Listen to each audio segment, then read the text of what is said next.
हम लोग आज शुरू करने वाले हैं धरती कब तक घूमेगी, ये शीर्षक का नाम है, जिनके लेखक हैं सावर दैया। धरती कब तक घूमेगी के लेखक का नाम सावर दैया है। सावर दैया राजस्थानी भाषा के एक प्रमुख कहानीकार हैं। ठीक है, ये राजस्थानी भाषा के लेखक थे। उनकी कहानियों में राजस्थानी समाज गहरे अर्थबोध और विविध छटाओं के साथ उपस्थित हुआ। कहने का मतलब यह कि सावर दहिया का जो लेखनी था, यानी जो लिखते थे वो, उसमें किस चीज़ के बारे में विशेष करके था, जो राजस्थान का जो समाज था उसके बारे में। ठीक है ना, वहाँ की क्या खूबसूरती थी, वहाँ का क्या विशेषता था, इन चीज़ों का वर्णन किया है उन्होंने। प्रस्तुत कहानी समकालीन भारतीय साहित्य से साभार संकलित है। तो यह जो कहानी है ना, धरती कब तक घूमेगी, यह कहाँ से लिया गया है? समकालीन भारतीय साहित्य नामक एक पुस्तक से। इस कहानी में राजस्थानी से हिंदी अनुवाद कहानीकार ने स्वयं किया है। नहीं, उसमें जो हम लोग पढ़े थे, जो कि लेखिका थी श्रीनिवास, उन्होंने लिखा था कन्नड़ भाषा में कहानी। किसमें? कहानी का नाम क्या था? दही वाली मंगमा। ठीक है, उसमें उसका जो हिंदी रूपांतरण था, यानी कन्नड़ भाषा से हिंदी में, वो कोई और किए थे, दूसरे व्यक्ति। लेकिन इसमें जो है हिंदी रूपांतरण खुद सावर दहिया ने किया है, हिंदी में जो कहानी लिखा है। अब कहानी पर हम लोग चलते हैं। यह महीना समाप्त होने में 2-4 दिन और बाकी हैं, यानी जो महीना चल रहा था 2-4 दिन और बचा हुआ था महीना समाप्त होने में। सीता ने सोचा और निश्वास छोड़ी, है ना। सीता जो थी, एक औरत थी, एक महिला थी, जो सोची कि चलो 2-4 दिन और बचा हुआ है महीना का। यानी कि वह ऐसा क्यों बोला कि सीता ने सोचा और निश्वास छोड़ी, मतलब यानी कि वह जीवन से इस तरह से तंग आ गई थी कि उसको लग रहा था किस तरह से जल्दी जल्दी समय बीत जाए। कुछ याद आते ही उसका मन भर आया, है ना। जैसे कि हम भी कुछ कुछ चीज़ों को याद करते करते मन भर जाता है, उन चीज़ों को सुनकर, समझकर, सोचकर। भर आई आंखें पोंछकर उसने आकाश की ओर देखा। जो सीता थी उसकी आंखें क्या हो गई? भर गई। किस चीज़ से?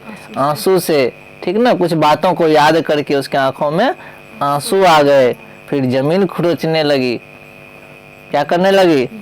जमीन खुरचने लगी। उसे महसूस हुआ कि पृथ्वी और आकाश के बीच घुटन भरी हुई जिंदगी है ना। क्योंकि होता क्या है ना, हर एक इंसान, चाहे हम भी हो, तो कहीं ना कहीं मेरे भी मन में ये आशा होता है कि यदि हम किसी के लिए कोई भावना रखते हैं तो वह भी मेरे लिए उसी तरह का भावना रखे। यदि मेरे लिए यदि नहीं रखता है तो कहीं ना कहीं मन में दुख होता है। सीता के साथ भी वही था। वह अपनी बातों को याद करके, पुरानी बातों को याद करके क्या की, आंखों में आंसू आ गया उसका। ठीक, और वह आकाश को देखने लगी। और क्या महसूस कर रही थी? ऊपर आकाश, नीचे धरती, बीच में हमारा जीवन क्या है? घुटन भरा जिंदगी है ना। घुटन महसूस होता है। कैसे मच्छरदानी में आराम से दिन भर सो जाते हैं, तो कहीं ना कहीं होता है ना। तो ये चीजें ठीक वैसी ही घुटन जैसी उसके हृदय में भरी है। कैसा घुटन? बाहर वैसा ही घुटन महसूस होता है जैसा कि उसके हृदय में घुटन महसूस हो रहा है। किसके हृदय में? सीता के हृदय में। सब कुछ है और कुछ भी नहीं है। कहो तो सब कुछ है, नहीं तो कुछ भी नहीं है उसके पास। भरा पूरा घर है, बेटे बहुए हैं, यानी पूरा घर में कोई दिक्कत नहीं। पोता पोती से लेकर के बेटे बहुए सारे हैं। पोते पोतियां हैं, दोहित दोहितियां हैं। ठीक है, मिलने को दोनों वक्त रोटी भी मिलती है, यानी क्या हो गया? खाना भी मिल जाता है। और घर में हर एक है, फैमिली मेंबर है, बेटी होगा, जमाई होगा, हर कोई है घर में। लेकिन उसका जीवन कैसा लग रहा है? पता ही नहीं चल रहा है। कुछ अजीब सा महसूस होता है उसको। किनको? सीता को।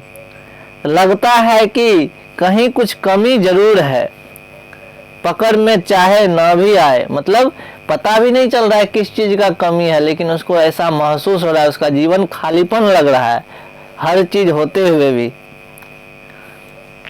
दोनों वक्त का खाना और निश्चित होकर सोना ही सब कुछ नहीं होता जीवन में। यदि समय पर 3 बार 4 बार दिन में भोजन कर लेते हैं फिर आराम से सो जाते हैं, जीवन इसी को नहीं बोलते हैं। क्योंकि हम लोगों ने पढ़ा था शिक्षा चैप्टर में कि जीवन क्या होता है, जीवन का क्या उद्देश्य है ना।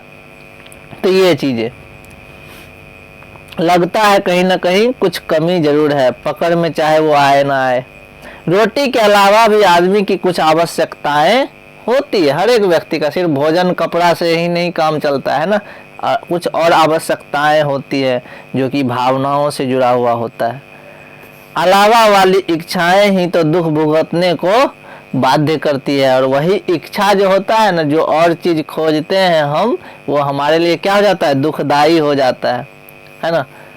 सीता अपना काला ओढ़ना देख करके रुआसी हो जाती है। उसके पास काला ओढ़ना होता है जिसको हम लोग चादर बोलते हैं, ओढ़ते हैं ठंडी के महीना में।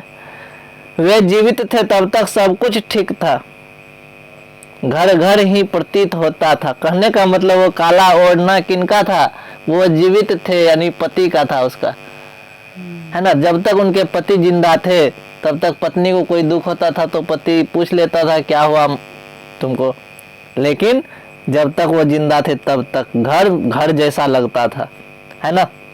आंगन में खेलते झगड़ते बच्चों की चिल पौ कितनी सुखद प्रतीत हुआ करती थी जब सीता के पति जीवित थे, और तब बच्चे लड़ते झगड़ते रहते थे आंगन में, तो सीता को सुकून महसूस होता था, अच्छा लगता था, है ना। लेकिन अब जीवन उसका नीरस हो गया है। उस चिल पौ में संगीत का आनंद आता था, बच्चा हल्ला भी करता था, रोता झगड़ता भी था, तो बुरा नहीं लगता था, अच्छा लगता था, आनंद आता था, खुशी होता था कि देखो बच्चे खेल रहे हैं कूद रहे हैं जो भी हो। लेकिन अब तो बेचारे बच्चे भी चिल पौ नहीं मचाते। अब क्या करते हैं बच्चे, वो झगड़े भी नहीं करते ना खेलते हैं, यदि कभी मचाते भी हैं तो उनका रिकॉर्ड बजने लगता है। क्या बजने लगता है, किसका रिकॉर्ड बजने लगता है, उसके माँ बाप का। बोलते हैं मत खेला करो, मत लड़ा करो, क्यों जाता है उससे बात करने, क्यों लड़ता है उसके साथ, क्यों खेलता है, ये सब बातें सुनने को मिल जाता है। गालियां सीखने के अलावा क्या है, किसी और को बोलने का शौर तो है ही नहीं, चाहे जैसे भी बोलते हो नाश पीटे। कहने का मतलब पहले बच्चे खेलते थे, लड़ते थे, झगड़ते थे, लेकिन वो बच्चे अब क्या करते हैं, गालियां सीख गए हैं, रंग बिरंग के गालियां। उसके माता पिता उसको डांटते हैं, खेला मत करो, क्यों जाते हो खेलने उस बच्चे के पास, या इस तरह से होता है। सीता सोचती है कि इस घर को क्या हो गया, किसकी नजर लग गई। हमारे घर में भी पहले एक समय था, सब चीज अच्छा था, इतना कलह वाला माहौल नहीं था कि नहीं। अभी जो उष्णता दिखता है हमको महसूस होता है, ये सिचुएशन उस समय नहीं था।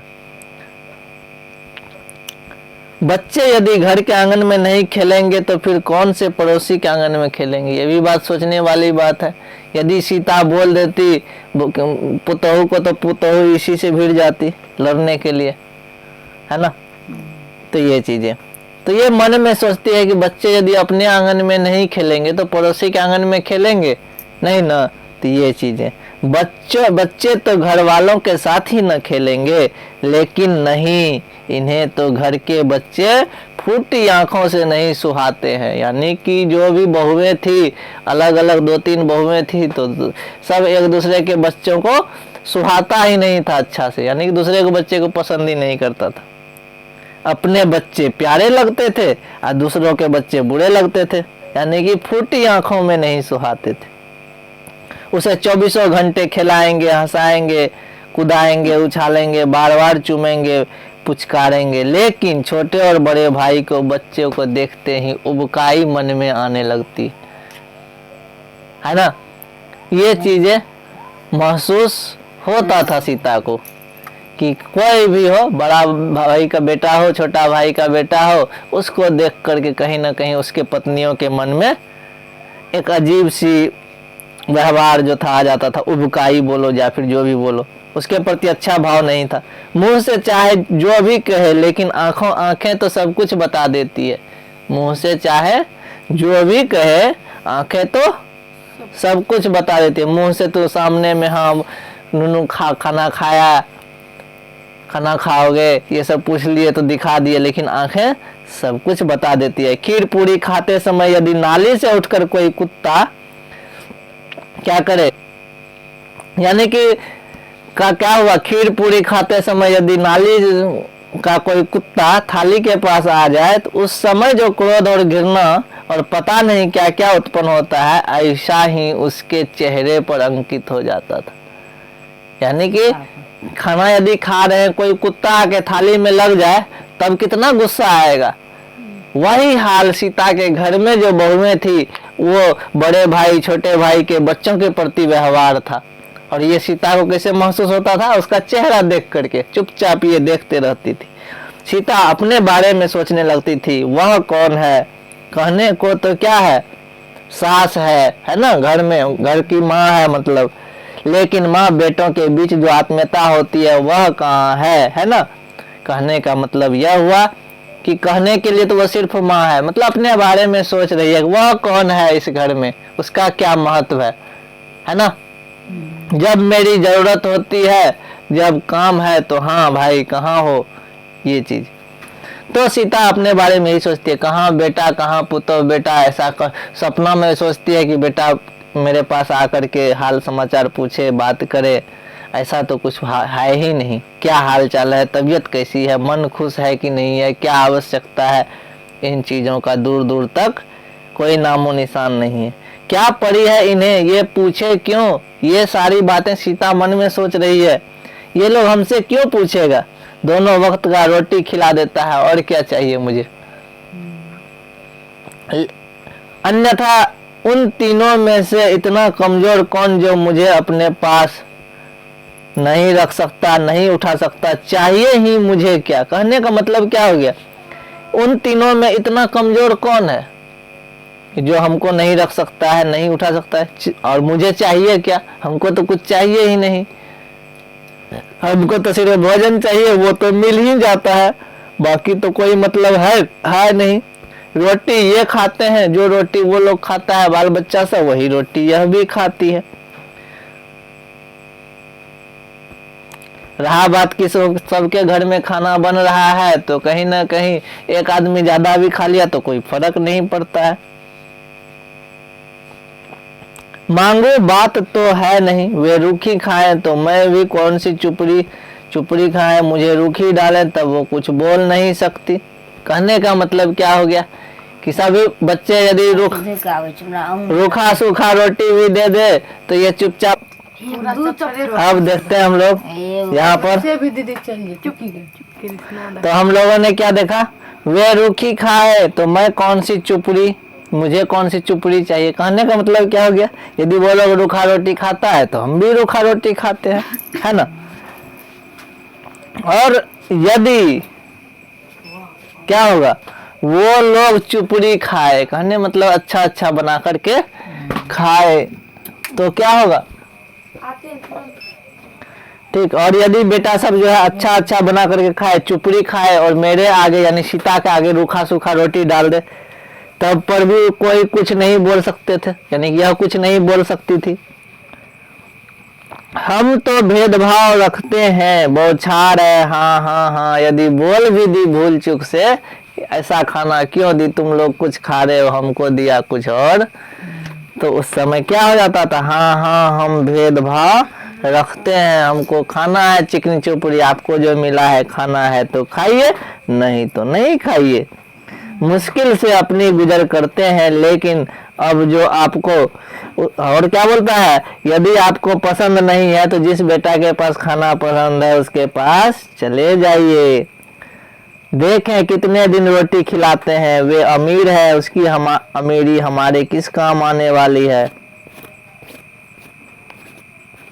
हमारे तो हमारी भूख ही कारण है। कहने का मतलब क्या हो गया, कुल मिलाकर के क्या सुनने को मिलता था, यदि आपको मेरे यहाँ का खाना पसंद है तो खाइए, नहीं तो दूसरे बेटा के पास जाइए, है ना। उसका अमीरी उसके पास, मेरा अपना अपने पास है, हमारे पास जो सक्षमता है वही देंगे।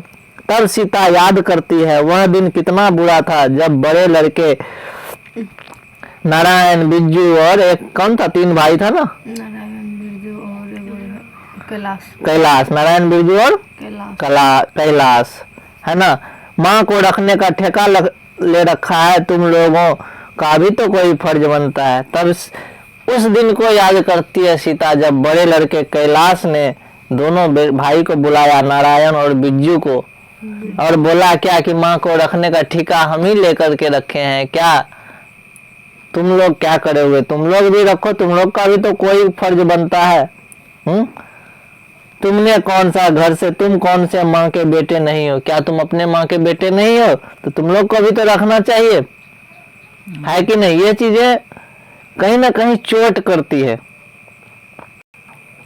तो सीता यही याद करती है। और भाई सब ये डिस्कस किया, उसकी बात सुन करके नारायण बोला आप जैसा करेंगे वैसा ही कर दीजिए।